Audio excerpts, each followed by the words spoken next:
Duke Mason, and I'm from Joplin, Missouri.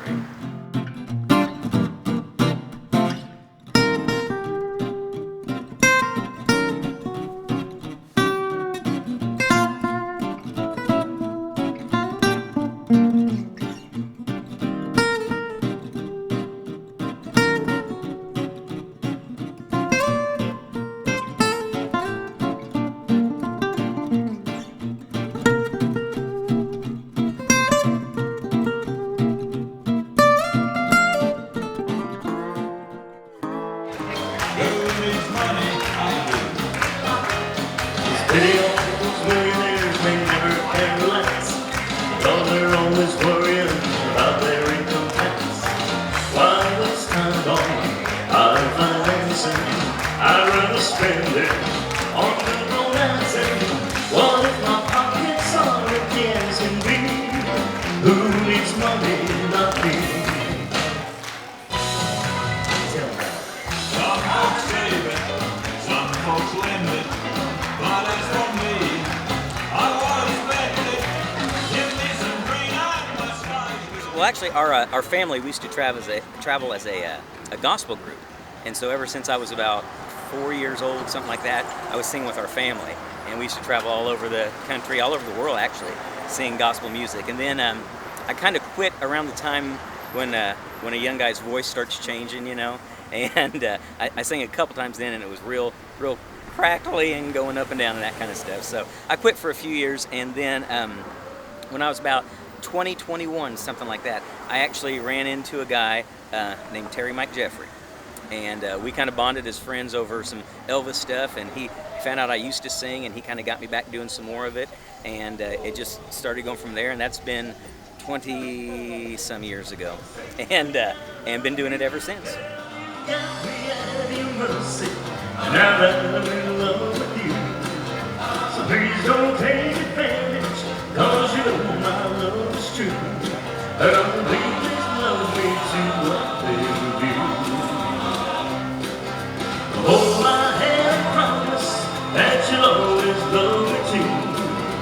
Make me know you love me the same way I love you, little girl. You got me at your mercy, and now that I'm in love with you. So please don't take advantage, cause you know my love is true. And please love me too, I beg of you. You know, I think I was always kind of aware of Elvis.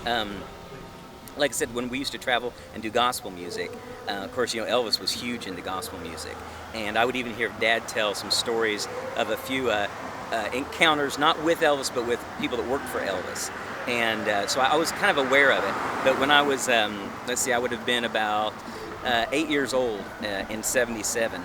And we were doing a show up in Michigan, Mackinac City, Michigan, and kind of a Branson-style show. Our family was doing one up there. And during the afternoons, my dad would run out and do appearances at little cafes or that, trying to promote the show that we had that night. And he came home and or came back to the show that night. And I remember him walking in the door, and I was just sitting over, probably playing with a toy or something. But I heard him say to Mom, "Did you hear that Elvis Presley passed away?"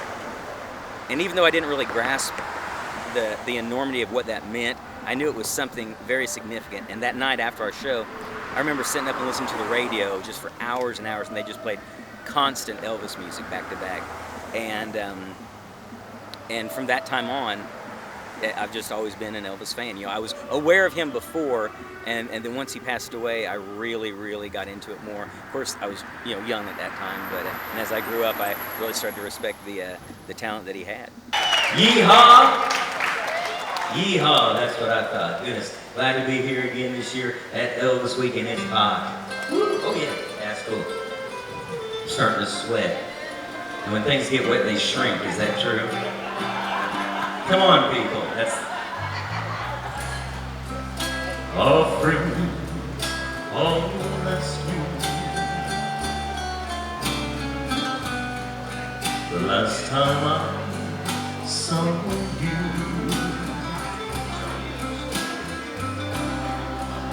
I smiled and telling it's been a day or two. There's a way to tell you the pain that I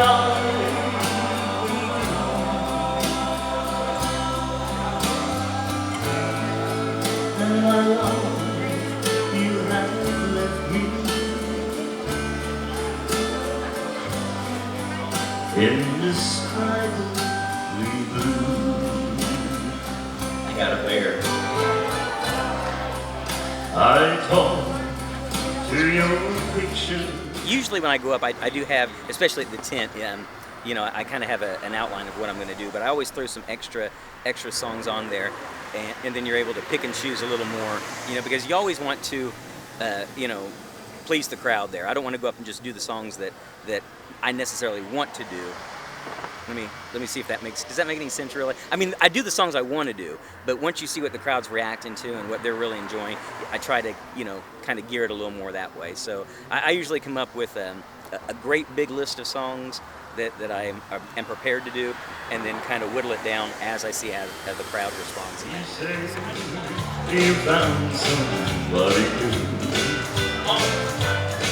whose love will always be true.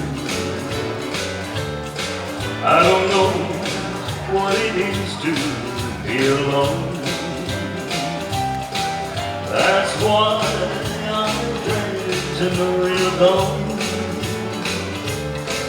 Oh, Julie, don't let our sweet love wither out like flowers in the fall. Oh, Julie, don't you know it's you I love most of all? Oh, please, come back, I promise always to be true. Oh, Julie, there'll never be any romance here with you.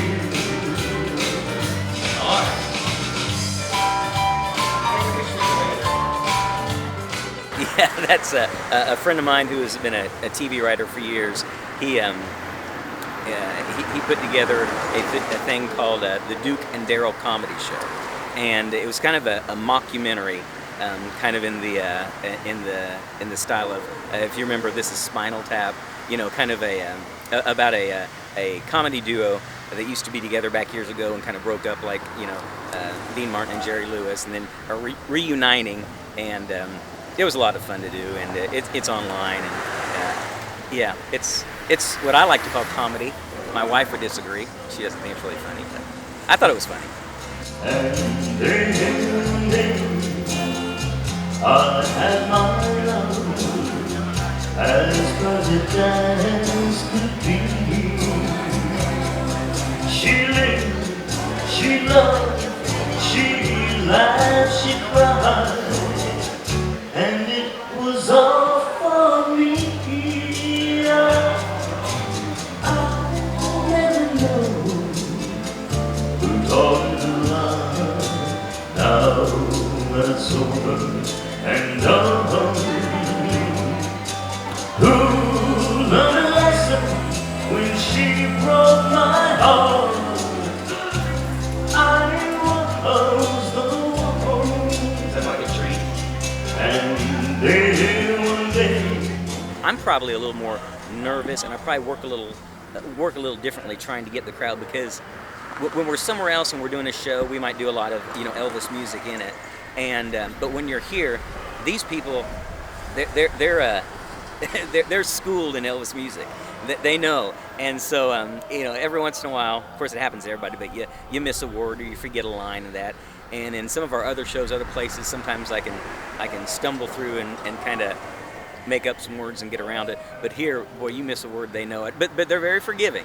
They're very forgiving. They'll wink at you, or they'll point at you, or they'll be singing it along, and they'll get you right back on track. So you know, it's a lot of fun. They make you step your game up quite a bit. it wouldn't be a thing if I could be a king. I really wouldn't care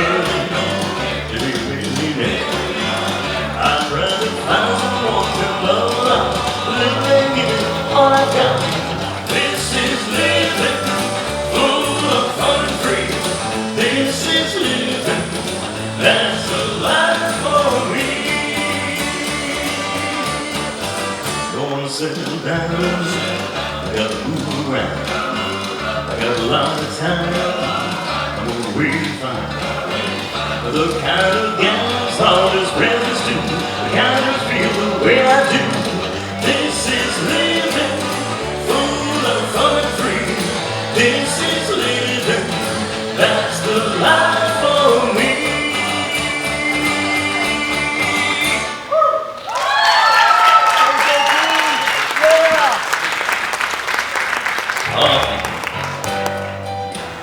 I want them to have a good time. I want them to remember it. And, you know, I'm not necessarily an impersonator. I don't do that. There are other guys that are just fantastic at doing that. But that's just not, you know, what I do. And since I am a little different than the other performers that go up there, you know, a lot of times I know when people are walking by and I'm singing there, they're drawn in, you know, at first when they see me, you know, like, what is this going on over there? But I think probably my biggest goal is maybe after a song or two that they kind of forget about the way that I'm different and they just enjoy the music. You know, because that's what it's about, hanging out over there, is just enjoying the music that Elvis did for us. Hey, this is for my buddy Joel over there. He likes gospel. All right. Well, I was drifting, and I was wondering, and Jesus found me. He heard me pray, and I can sing because I'm happy, and I don't know just what I'd do if the Lord wasn't walking by my side. What would I do? What would I do? Well, I'd be lonely, discouraged, and burdened all the way if the Lord wasn't walking by my side every day. I'd be so free. And I'll be helpless, and I don't know just what I'd do if the Lord wasn't walking by my side. What would I do when the tears fill my eyes? What would I do when it's my time to die? Well, I'll be lonely, discouraged, and burdened all the way if the Lord wasn't walking by my side every day. I'd be so free, and I'll be helpless, and I don't know just what I'd do if the Lord wasn't walking by my side. If the Lord wasn't walking by. I'll have a couple performances right around Joplin, Missouri, where we live. And then the end of this month, my band and I, because I do have a live band, and we're playing on our 4th Duke Mason Band cruise. And we've gone to the Caribbean the first 3 times. This time, we're going to Alaska. And actually, Terry Mike Jeffrey is going to go on there and be a special guest with us. So that's going to be a lot of fun. So that's our next big thing coming up is a Alaska cruise. And love, life can cry. I've had my fill, my share of losing, and now as tears subside, I find it all so amusing to think I did all that, and may I say, not in a shallow way. Oh no, not me. I didn't find a way. For what is a man? What